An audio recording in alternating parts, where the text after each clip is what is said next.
గత సంవత్సరంకి వెళ్ళి DCC private గురించి అన్ని ఛానల్ వాళ్ళు నాకు తెలిసి తెలంగాణ రాష్ట్రంలో నల్గొండ దాని మీద ఎక్కువ ఫోకస్ చేశారు. అందులో నా పేరు కూడా వేయడం జరిగింది. గతంలో నాతో పాటు ముగ్గురు పేర్లు వేసి ఎప్పుడు ఒక న్యూస్ పేపర్ ప్రింట్ మీడియా కానీ ఎలక్ట్రానిక్ మీడియా కానీ ఎప్పుడు ఒక వార్త రాసేది.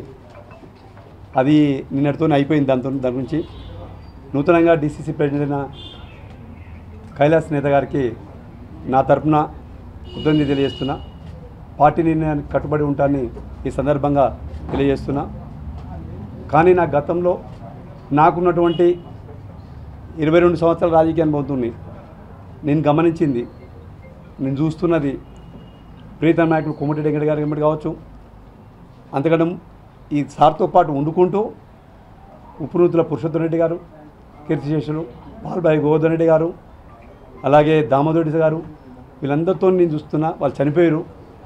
వారితో పాటు జానారెడ్డి గారు, ఇప్పుడున్న మంత్రివర్యులు ఉత్తమ్ కుమార్ రెడ్డి గారు, బీర్ల ఐలయ్య గారు, అనిల్ గారు, భువనగిరి ఎమ్మెల్యే గారు, అలాగే వీరేశవన్న గారు, బాలనాయక్ అన్న గారు, నేను మార్కెట్ కమిటీ చేరుకుని చూస్తున్నా. అప్పటి నుంచి జయవీరన్న గారు, వీళ్ళందరూ ఉత్తమ్ ఎంపీ గారు, వీళ్ళందరినీ చూస్తున్నా.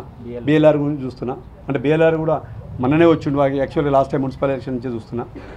వీళ్ళందరినీ చూసినప్పుడు నాకు అనిపించింది, రాజకీయాలలో ప్రత్యర్థి పార్టీని తిట్టొద్దని నాకు అర్థమైంది.